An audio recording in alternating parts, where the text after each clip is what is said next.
Welcome to Rambam in Depth. Today we'll be discussing the Rambam Hilchas Malva V'Leiva Perik Beis Halacha Zayin. Also la'adam lahalvos ma'isa b'loi edim. It is forbidden for a person to lend his money without the presence of witnesses.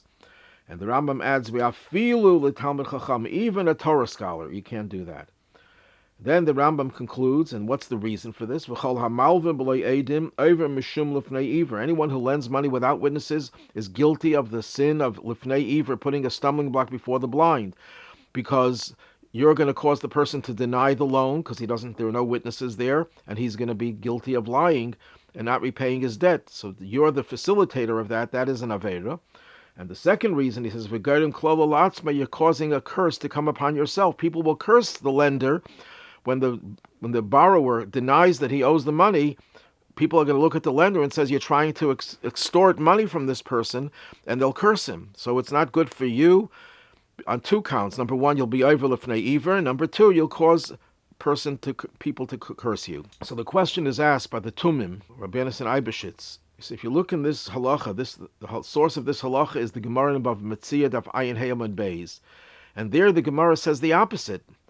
Here the Rambam says, even a Talmid Chacham it applies. Even a Talmid Chacham needs witnesses. The Gemara there says, especially a Talmid Chacham. Why? Because a Talmid Chacham is engrossed in his learning, and his mind is not on his business ventures, and it's likely that Talmid Chacham will deny that he borrows the money because he doesn't remember. So especially a Talmid Chacham needs witnesses. And the Rambam says, even a Talmid Chacham. So the Tumim answers behegdim another question. The same question is asked by the Lechem Mishneh. The question is, what good will witnesses be? Even if there are witnesses that testify that there was a loan, he could always say, I repaid the loan. Parati. The halacha is that even if you lend money with witnesses, you don't have to repay it with witnesses. So what good is it going to be with having witnesses? He could always deny it. So the Lechem Mishneh and the Tumim both answer that we're not talking about a person who's suspect of lying and denying that he owes the money. We're talking about a person who, because Ein Adam Meis Panav B'fnei Bal Chayva, the Gemara says, a person doesn't have the chutzpah to deny a loan in the presence of the creditor. That's unlikely that he's going to do that. And we're not talking about Rishayim. We're going to make a takana because of Rishayim. So what are we talking about? A person who doesn't remember. He says, I don't remember if I borrowed money or not. If there are no witnesses, there's no way of collecting. But if there are witnesses, then that's going to avoid that problem.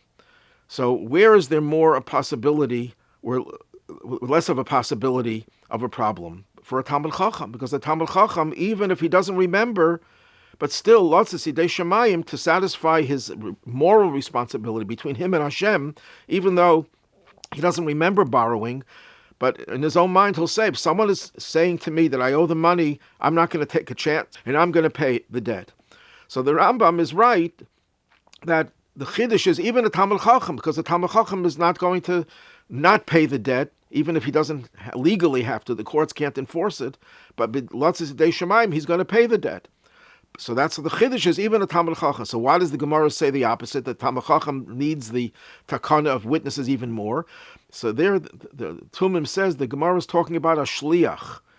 The Gemara is talking about a case where someone was going to lend the money through a shliach.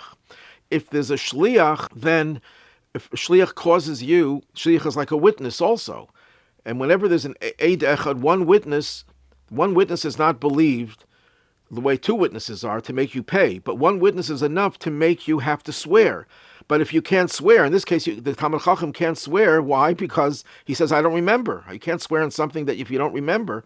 And the Gemara always says, when you can't swear, you have to pay.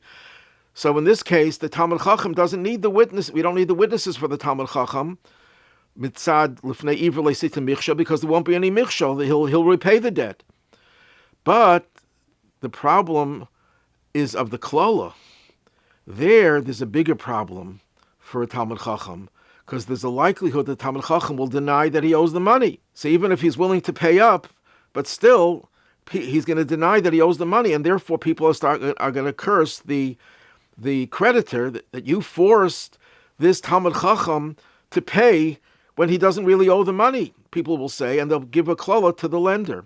So when the Gemara is talking about in the case of a shliach, there's no danger of Lifnei Iver leisitim michshel. The only danger is the klola. There, the klola is even greater in the case of a Talmid Chacham. People will be more upset when they hear that someone claimed the Talmud Chacham owes the money, and the Talmud Chacham says, no, I don't remember such a thing. The Rambam is not talking about a shliach. The Gemara there is talking about a particular case in which there was a shliach. Here it's talking about where the creditor gives it directly to the borrower, and in this case, there's a greater chance there's a case of Lifnei Iver Sitin Michsho, but it's not an issue for the Talmud Chacham because the Talmud Chacham is going to pay up anyhow. And therefore, the Rambam says, Afilu, nevertheless, even though there's not going to be the lack of repayment of the debt, you should still have witnesses for a Talmud Chacham.